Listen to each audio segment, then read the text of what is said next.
Right, I'm going to chip this Scalextric's car. I've done a few of them now. It seems you have to retrofit pretty much every one, so that's probably why there's no guide online. But I suppose this will give you a rough idea. I mean, it does help if it's already got this hole where the little LED sensor goes. But let's take this one apart and see what the inside looks like. Okay, I've took the body apart. Now these ones, the last one I just did had these on, and that looks like, I don't know, like someone soldered it. Alright, that's fine. But the problem is this has these on, so you have to cut these off and then solder them to that basically. Whereas the other car I did, you just slide them under. So this one's a bit trickier.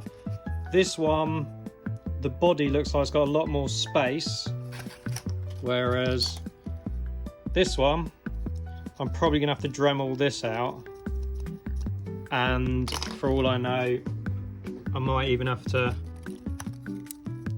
Dremel all this out. But I haven't got around that one yet. So let's do this one. Right, I've taken these off. These just pull off. These cars are all second hand, so this is the first time I've seen it. Someone has soldered this, so I don't want to unsolder that because I don't want to risk melting the plastic and then the car's no good. So I'm just going to have to attempt to solder to that as it is.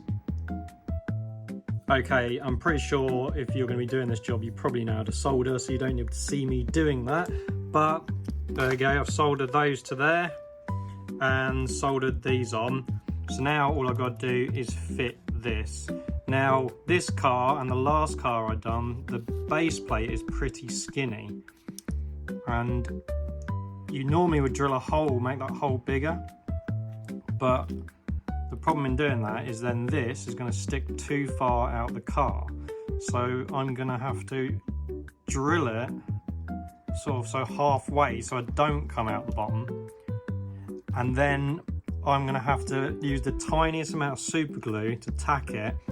And I'm going to use, it's not blue tack, but it's like it's sort of like blue tack that holds stuff in. So let me do that bit. Okay, so I've got it there. It's not sticking out too much.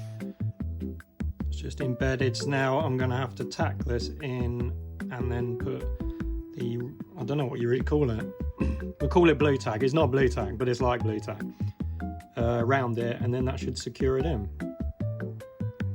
Also, to get this glue on, I'm using a guitar string and dipping it in the glue because you really do not want a lot of glue on here. So if it goes over the sensor, it's probably not going to work. Right, you can see there, it is in. Tiniest amount of super glue to hold it in there.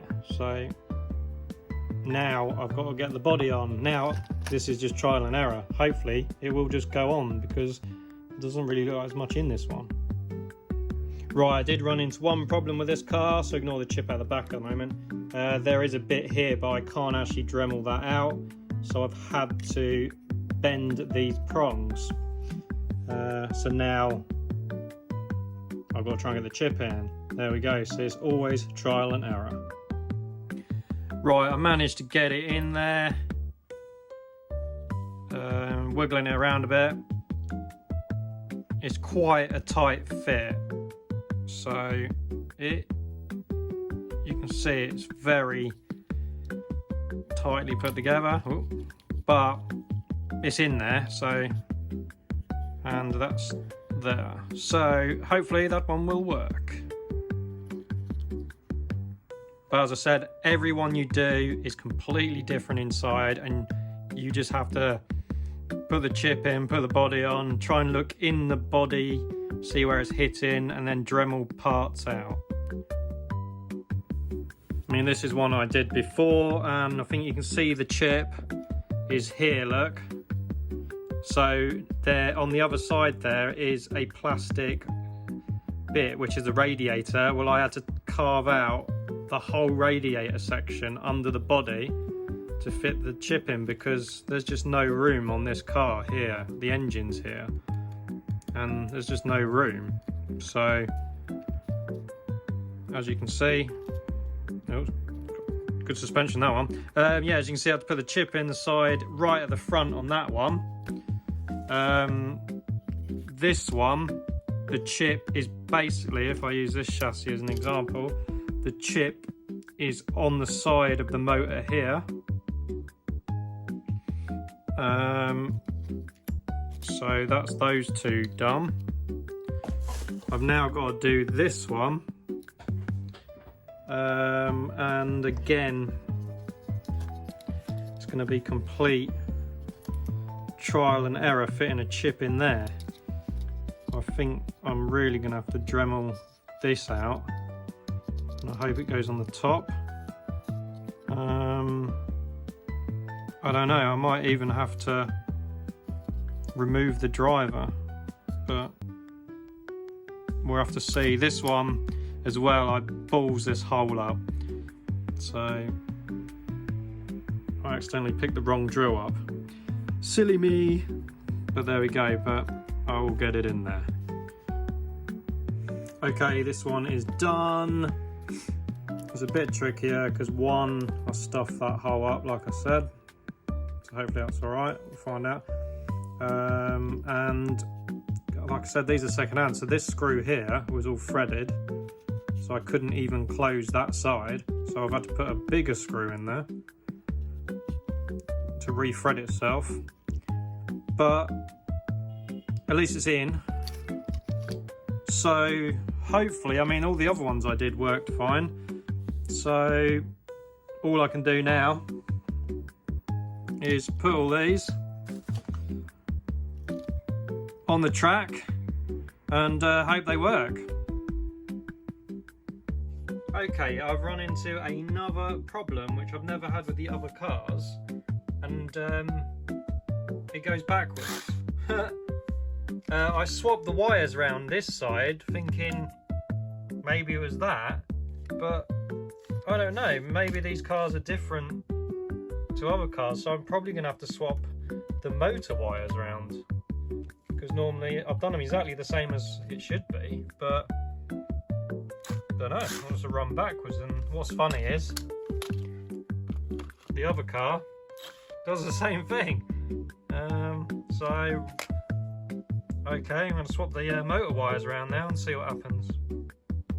Okay, I haven't touched a Scalextric's car since I was probably like 13, so this is all new to me.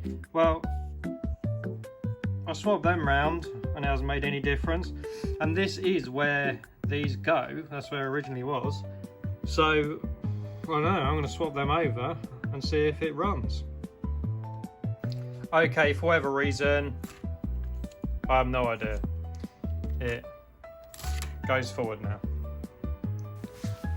Well, maybe the older cars, I don't know, but the chip, maybe you have to then swap those motor wires round. But anyway, the chip is in, the motor wires are done, and it's working, so there we go.